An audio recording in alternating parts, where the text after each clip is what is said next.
يعني دائما البعض يسأل يقول إذا القضية التاريخية بهذه القراءة الشيعية كيف ممكن اثنين يفعلون ويفعلون ويفعلون وما عندهم لا قدرة ولا سلطة وليسوا أصلا من قبائل معروفة بحيث تقف خلفهم؟ لا، في أشياء مهمة ترى يغفل عنها الكثير. أولا القضية لم تكن عفوية، وأنهم طلعوا ماشيين في الشارع، جاء واحد قال لهم ترى الربع اجتمعوا في السقيفة خلنا نروح، راحوا للسقيفة، صار حوار عفوي ونصبوا خليفة وانتهت القضية. لا، قضية الكرسي بدأ التخطيط لها منذ فتح مكة، يعني من سنة 8 للهجرة تقريبا. من السنة 8 للهجرة بدأ القوم في التخطيط للاستيلاء على سلطان محمد صلى الله عليه وآله بتعبيرهم طبعا. زين. وهذه القضية عرفت في كتب التاريخ والحديث بحديث الصحيفة. اجتمعوا بعضهم قرشيين بعضهم أنصار وكتبوا صحيفة في جوف الكعبة أن يزيحوا النبي صلى الله عليه وآله وأن يأخذوا الأمر. الخطة ما كانت تنحية أمير المؤمنين، لا، الفكرة هي قتل النبي صلى الله عليه وآله. لذلك تعرض إلى محاولات اغتيال، ابدأ من قضية تبوك وبعدها ممكن 3 أو 4 قضايا. هذا واحد، فالقضية مخطط لها. 2 قضية التوقيت، بالتعبير السياسي شنو يسموه التوقيت؟ ساعة صفر. ساعة الصفر لها دور كبير في نجاح أي قضية. كيف؟ متى ساعة الصفر كانت؟ وفاة النبي. ترى هذه الأحداث 90% منها حصلت قبل دفن رسول الله. يعني كل أحداث السقيفة وبدايات حصار بيت الزهراء وتهديد الزهراء، كل هذه الأمور حصلت متى؟ قبل دفن رسول الله صلى الله عليه وسلم. تخيل شنو قيمة هذا التوقيت. الناس كانت في صدمة، حدث كبير، هول الصدمة، النبي مات لم يمت، دفن لم يدفن.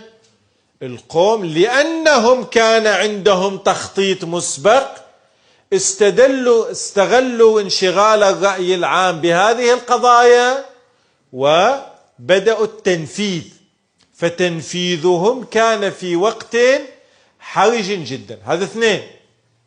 3 ما اكتفوا بانشغال الناس بالحدث الأهم الأبرز وهو شهادة النبي، بل عمدوا إلى بث الخلاف والفرقة بين الناس. كيف؟ بالإشاعات. شنو الإشاعة التي بثت؟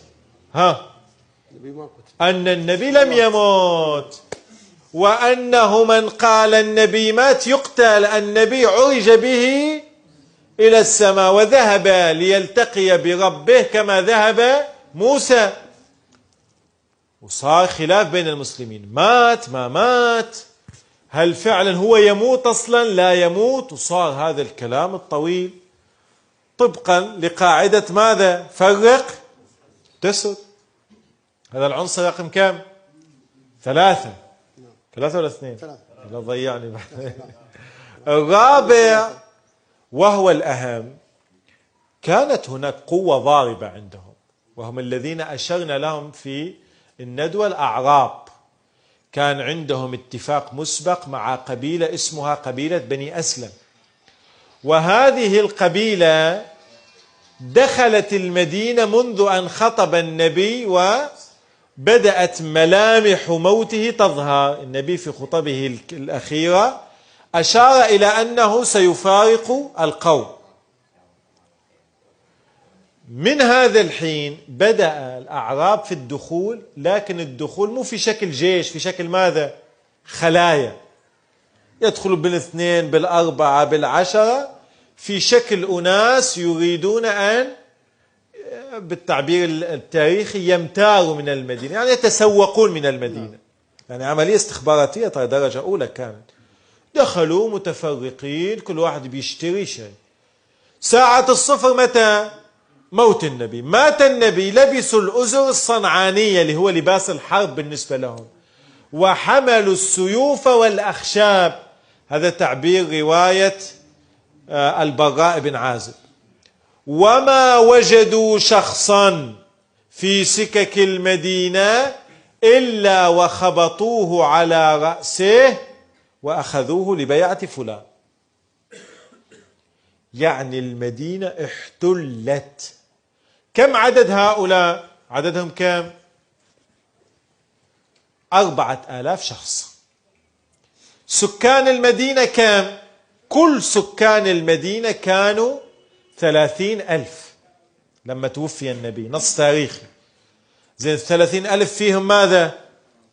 نساء، فيهم أطفال، فيهم شيوخ، هذا النصف طار.